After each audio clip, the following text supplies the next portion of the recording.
F hub వారి beyond the flea గచ్చిబౌలిలో December 15న రాహుల్ సిప్లిగంచే Oscar range live concert. For booking contact.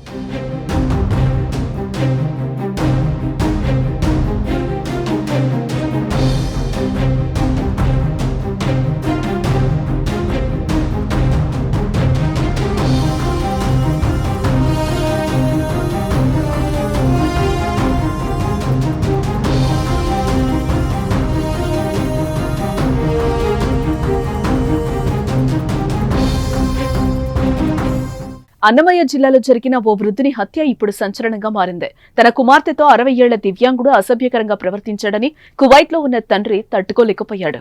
పోలీసులను ఆశ్రయించినా ఫలితం లేకపోవడంతో కువైట్ నుంచి వచ్చి చంపేసి మళ్లీ వెళ్లిపోవడం కలకలం రేపుతోంది.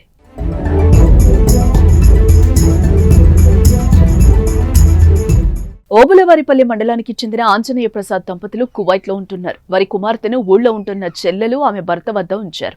ఇటీవల చెల్లెల్ని మామ మనవరాలి వరసయ్యే ఆ బాలిక పట్ల అసభ్యంగా ప్రవర్తించాడు. ఆ విషయాన్ని బాలిక తన తల్లికి ఫోన్ చేసి తెలిపింది. ఆమె వెంటనే చెల్లెలికి ఫోన్ చేశాడగా ఆమె సరిగా స్పందించలేదు.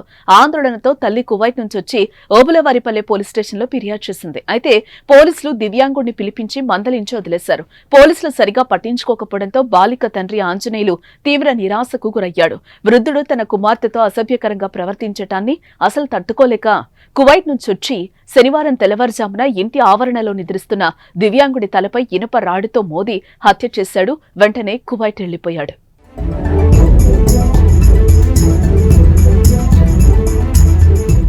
శనివారం తెల్లవారుజామున ఇంటి ఆవరణలో పడుకున్న దివ్యాంగుడు తెల్లారేసరికి రక్తపు మడుగులో కనిపించడంతో కుటుంబ సభ్యులు ఆందోళనకు దిగారు. వెంటనే పోలీసులకు సమాచారం ఇవ్వడంతో వారు కేసు నమోదు చేసుకుని దర్యాప్తు చేపట్టారు. ఇంతలోనే ఆంజనేయ ప్రసాద్ తానే కువైట్ నుంచి వచ్చి మరీ హత్య చేసి వెళ్లానని సోషల్ మీడియాలో వీడియోను పోస్టు చేయడం సంచలనంగా మారింది. ఆడబిడ్డ తండ్రిగా తాను చేసింది న్యాయమేనని పోలీసులకు లొంగిపోతానని తెలిపాడు. చట్ట ప్రకారం న్యాయం జరగకనే హత్య చేశానని అతడు వెల్లడించాడు. మొత్తం 15 నిమిషాల వీడియోను పోస్టు చేశాడు.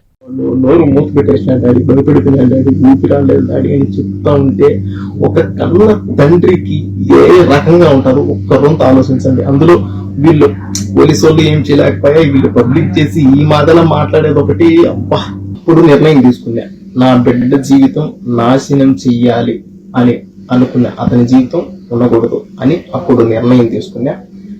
ఎవరికి తెలియదు నేను ఇండియాకు వస్తా ఉన్నట్టు, ఎవరికి తెలియదు. మా కోయటతో మాట్లాడుకొని ఒక 4 రోజులు సెలవు కావాలని చెప్పి పాస్పోర్ట్ తీసుకొని 2 టికెట్లు నేనే కొనుక్కొని మా భార్యకి కూడా నేను ఎడార్లే జాకూర్కి వెళ్తున్నాను అని చెప్పి నేను వచ్చిన.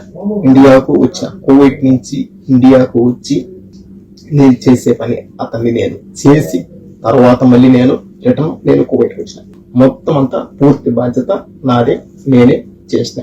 ఈ హత్య కుమార్తెపై తండ్రి ప్రేమను తెలపడంతో పాటు వ్యవస్థలో లోపాలుంటే ఏం జరుగుతుందో తెలియపరుస్తోందని పలువురు అభిప్రాయం వ్యక్తం చేస్తున్నారు. పోలీసులు పట్టించుకుంటే హత్య జరిగేది కాదని, ఆంజనేయులు హంతకుడిగా మారేవాడు కాదని చెప్తున్నారు. మరి మీరేమంటారో కామెంట్ చేయండి.